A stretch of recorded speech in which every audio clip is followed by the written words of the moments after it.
Good morning. পূর্বাজ লাইফস্টাইলে নতুন আর একটা ব্লগ শুরু করছি। আপনাদের সবাইকে স্বাগত জানিয়ে আশা করি আপনারা সবাই ভালো আছেন। তো আজকে হচ্ছে গিয়ে বৃহস্পতিবার। আজকে অগ্রহায়ণ মাসের শেষ বৃহস্পতিবার, আর এখন বাজে হচ্ছে বেলা 11টা। এই মাত্র মানে আমার ঘর খালি হলো, আমি একটু দম ফেলছি। এই একটুখানি চা বিস্কুট খেলাম। ডাক্তার সাহেব তো সকালবেলায় একটু আগেই বাজার নামিয়ে দিয়ে গেছেন। তো আমার শাশুড়ি মা এসেছিলেন, এসে এইখানের অবস্থা দেখে হেসে মরে যাচ্ছে। বলে, মা গো মা, এইসব কী হয়ে রয়েছে, তুমি কখন পরিষ্কার করবে? একা হাতে এত কিছু করা সম্ভব? আমি বলি, দাঁড়াও না, আগের কাজ আগে করি। প্রতিদিনই তো করছি আমি, আমার আর কে করে দেয়? ও ঝটপট হয়ে যাবে, ও হোক, একটু নোংরা দেখা, কিছু হবে না, কাজ যখন করব পরিষ্কার হয়ে যাবে। তা মাথা নাড়ছে মা। তো সেই সব মানে সকাল থেকে মানে অ্যাটেম্প্ট নিচ্ছি বহুবার, কিন্তু হচ্ছে না। সব ওই কালকের দুধ তারপরে তার আগের দিনের দুধ জমা ছিল, সেই দিয়ে না ছানা করে রেখেছিলাম। সকালবেলায় উঠে বাপ বেটা দুজনে ওই ছানা খেয়ে মিষ্টি খেয়ে বেরিয়ে গেছে। আর মা এসছিল, মায়ের সঙ্গে একটু কথা টথা বললাম, দিয়ে তারপরে তো মানে সব কাজ বাসি কাজ সারবো, তবে তো আজকে না একটুখানি মন করেছি ঠাকুরের ভোগ দেব, জানেন, অন্নভোগ। মানে সেই তো আমরা প্রত্যেক বৃহস্পতিবারে খিচুড়ি খাচ্ছি, তাই ভাবলাম যে আজকে যখন শেষ বৃহস্পতিবার, মাকে একটুখানি অন্নভোগ দেখাবো। তা সে সময়ই করে উঠতে পারছি না, কাজ শেষ হবে তারপরে তো। করে করে এই মাত্র গিয়ে ওই খিচুড়িটা বসিয়ে দিয়ে এলাম। এইবারে এই আনাজ কাটাকাটি একটুখানি করব, বের করে রাখলাম সব। দিয়ে ওই বললাম না, তার মানে সবার পিছনে ডিউটি দিতে দিতেই সময় চলে যায়, করবোটা কখন? ওই জন্য আমি বললাম না যে আমি মন করি অনেক কিছু, তারপরে কতটা যে হয়ে ওঠে সে আর বলা কঠিন। তো যাই হোক, একটুখানি ভোগ দেবো ইচ্ছে করেছি, তো সেই ব্যবস্থা করছি একটু। তো চলুন, আপনারা সঙ্গে থাকুন, আমার দেখতে থাকুন। ওই কাজ করতে করতেই কথা বলবো আর কি। মুগের ডালগুলো সেই যা এনেছে, ভাজবো বলে কৌটোয় রেখে দিয়েছিলাম, সে ভাজা আর হয়ে ওঠেনি, জানেন। যখন দরকার হয় তখন একটু করে ঢেলে নিই, নিয়ে কড়াইতে নেড়ে চেড়ে নিয়ে কাজ সেরে নিই। তো এখন এই যে খিচুড়ি বসাবো, তো ভাবলাম আজকে তো নিরামিষ করা, তো ঠিক আছে, তাহলে একটুখানি পুরো ডালটাই একটুখানি নেড়ে নিই আর কি, কাজও হয়ে যায়। আর আজকে যখন নিরামিষ তখন অসুবিধা নেই। এই যে পাশে বসিয়েছি খিচুড়ি সমস্ত রেডি করে, এটা একটু ভেজে নিয়ে তারপরে চাল আর ডালটা দিয়ে দেবো। এই যে দেখুন, 5টা ভাজা কেটে নিলাম বসে বসে। হ্যাঁ, কিচ্ছু দেবো না, শুধু একটুখানি খিচুড়ি দেবো আর 5টা ভাজা দেবো, আর কোনো কিচ্ছু দেবো না। ও, আর একটু গয়না বড়ি করে দেবো, বছরের জিনিস তো, তাই একটুখানি মাকে গয়না বড়ি করে দেবো, ব্যাস। আর কিছু করার সময়ও নেই, এক্ষুনি সব খেতে এসে যাবে। তার মধ্যে যতটুকু পারি করে মাকে একটুখানি ভোগ দেখানোর ইচ্ছা আর কি। তো এই যে রেডি করে নিলাম, চলুন এবার করে ফেলি চটপট করে। ঠাকুরের ভোগ করছি তো, ঘি তো একটু দিতেই হয়। তো এই যে ঘিটা বের করে এনেছিলাম, জানেন, কিন্তু আমার ঘরে তো মানে আমাদের 3জনেরই তো ঘি ঠিক খাওয়া বারণ। আমার তো বারণই, আর ডাক্তার সাহেবেরও বারণ, যিশুরও বারণ। তাই দিতে গিয়েও থেমে গেলাম। ভাবছি কি, যে যখন মাকে যে খিচুড়িটা নিবেদন করব, সেই তার মধ্যে একটুখানি ঘি ছিটিয়ে দেব, নিয়ম রক্ষা করব আর কি। সেই জন্য এই যে ঘিটা বাইরে বের করে রেখে দিলাম, থাক। এই যে দেখুন, আমার মা লক্ষ্মীকে ভোগ নিবেদন করলাম।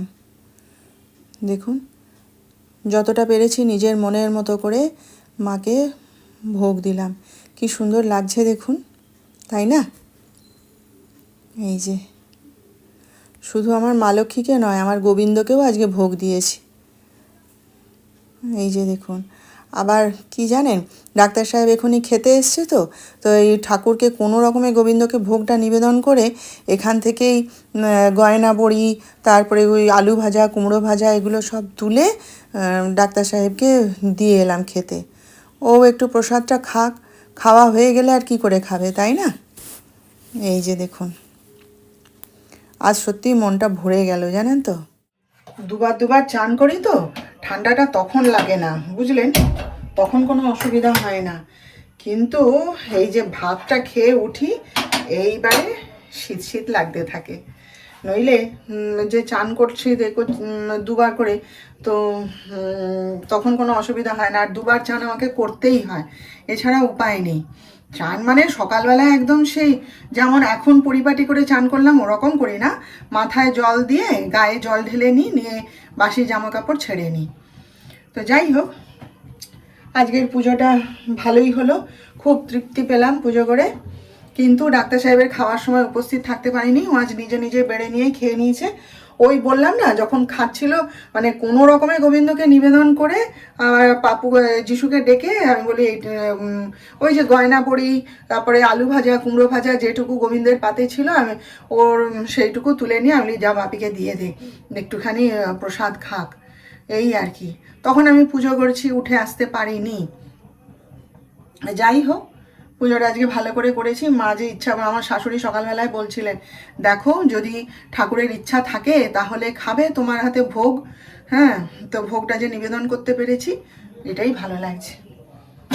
হয়তো অনেক ত্রুটি রয়ে যায় জানেন, কিন্তু নিজের হাতে করি তো, সব কাজ তো আমাকে নিজের হাতেই করতে হয়। আপনারা তো দেখছেনই, আমার তো আর কোনো হেল্পিং হ্যান্ড নেই। তো ওই সব কাজ করে সংসারের সব হ্যাপা সামলে, সবার সমস্ত প্রবলেম সব কিছু সামলে টামলে তারপর যেটুকু পারি যেভাবে পারি নিজের মনের মতো করে ঠাকুরের সেবা করি। ওইটুকুতেই আমার তৃপ্তি, আমার ওইটুকু হলেই হবে, বুঝলেন তো। এই যে দুধটা ফুটাতে এসছি, আর ওদিকে দুই ভাই, আর ডাক্তার সাহেব তো এখনই বেরিয়ে গেলেন, দুই ভাই ওই হচ্ছে, আলোচনা হচ্ছে, গল্প হচ্ছে সে ঘরে। আমি তাই বলি তোরা একটু আস্তে কথা বল, আমি একটু সেই পাশে গিয়ে কাজ সারি আর ভিডিও করি। তো চলুন, হ্যাঁ, পরে আবার আপনাদের সাথে দেখা হবে। এবার একটুখানি বিশ্রাম নিই। এটায় কালার্স হিন্দি চ্যানেলটা নেই জানেন তো, তা একটুখানি সেই বিগ বস হয় সেটা দেখতে পাই না, মোবাইলে দেখে পোষায় না। যিশুর টিভিটায় হয়, তো সব সময় কি আর ওখানে বসে গিয়ে দেখা যায়? তাই জন্য একটুখানি ফোন করেছিলাম জানেন, যে একটু কালার্স হিন্দির এটা দিয়ে দিন কানেকশান। ও বাবা, তাদের এখন 22 টাকা দিতে হবে, তবে তারা কানেকশান দেবে। বলে কি ছেলেকে দিয়ে পাঠিয়ে দিন, নামলি কাকে দিয়ে বলতে, তখন চুপ করে গেছে। তখন বলে কি তারপরে ওই এমন একটা সেট টপ বক্স দিয়েছে, ওইটা দেখুন, শুধু টিভিটা না কি ছবি আসে না, খালি ঝিকিমিকি ঝিকিমিকি হয়ে যায়। আর 14 বার টিভি অফ করে করে ওই সেট টপ বক্সের পিছনে চাপড় মেরে মেরে ঠিক করতে হয়। আমিও দিয়েছি, যেই বলেছি যে একটা এমন বাজে দিয়েছেন, এরকম ছবি আসছে না টাকাও দেবো না বলতে, তখন বলে কি ঠিক আছে এক্ষুনি মিস্ত্রি পাঠিয়ে দিচ্ছি, আপনি তাহলে ওর হাতেই 22 টাকা দিয়ে দেবেন, আমরা কানেকশানটা দিয়ে দিচ্ছি। এই যে তাদের রসিদ নিয়ে আর এই যে 22 টাকা নিয়ে এই যে বসে আছি। কখন আসে এখন? বাজে একটা সেট টপ বক্স দিয়েছে, দিতে সে একদম ছবি আসে না, জানেন, এক্ষুনি যিশু এসে আবার ঠিক করে দিয়ে গেল। খালি মানে সেট টপ বক্সটাকে মুড়ে মুড়ে ঠিক করতে হয়, ছবি চলে যায়, শুধু ঝিকিমিকি ঝিকিমিকি হয়ে যায়। দেখি এখন কখন মিস্ত্রি আসে কি করে। বলছে ওটা চেঞ্জ করে দিতে জানেন বক্সটা, বলে কি এখন হবে না, এখন হবে না। দেখা যাক কি। দেখুন কী কীর্তন, যখন যে সেই 22 টাকাটা বের করে রাখলাম না, যে ওদের এলে পরে ওদের হাতে দিয়ে দেবো বলে, দিয়ে এবার 20 টাকার দুটো কয়েন পেয়েছি। আর 2 টাকার এই কয়েনটা না পাচ্ছিলামই না খুঁজে, গোটা বিছানা তন্ন তন্ন করে খুঁজলাম, তাও খুঁজে পাই না। লাইট জ্বেলে খুঁজলাম, তাও দেখতে পাই না। আমি বলি গেল কোথায় রে টাকাটা। তারপরে এখন এই ফোনটা তুলতে গিয়ে দেখি এই ফোনের পিছন দিকে না চুম্বক মতন করা আছে ফোন কভারটায়, তার গায়ে এই যে আটকে রয়েছে টাকাটা, দেখছেন। আমি আবার সে ব্যাগ থেকে 2 টাকা বের করে তাদেরকে 22 টাকা দিলাম। দেখুন মানে, যাই হোক, আজকে এই যে একটু বাঁধাকপি, একটু কুমড়ো, একটু আলু মটরশুঁটি এই সব দিয়ে একটা এই যে মাখা মাখা মতো সবজি বানানো হয়েছে। আর এখানে রুটি আছে। এই যে আমার জন্য একটুখানি এই যে বেগুনের তরকারি করে নিচ্ছি। আর এখানে এই যে আটা দিয়ে গোলা রুটি করেছি। আমরা এখন সবাই মিলে বিগ বস দেখছি, ওরা তো খাওয়া দাওয়া সারছে, আর আমি এই রান্না করতে করতে একটু করে গিয়ে বিগ বস দেখে আসছি আর খাবারটা করে নিচ্ছি। আমার ছেলে বকছে জানেন, বলে আর কতদিন চলবে এরকম, রান্নার লোক রান্না করে দিয়ে যাচ্ছে, আবার তুমি নিজের জন্য রান্না করছো। আমি বলি এই তো আজকে শেষ, আজকে হলেই ব্যাস, পরের দিন থেকে কনাই রান্না করে দেবে আমার জন্যেও, তখন খাবো। আর কিছু বলেনি। আমরা এখন সবাই মিলে বিগ বস দেখছি, এনজয় করছি, আর খাওয়া দাওয়া চলছে। তাহলে আজকের মতন রাখলাম, হ্যাঁ, আবার দেখা হবে আমাদের নেক্সট ব্লগে। আপনারা ভালো থাকবেন, আর আমার আজকের ভিডিওটা ভালো লাগলে একটা লাইক, শেয়ার ও সাবস্ক্রাইব প্লিজ করুন।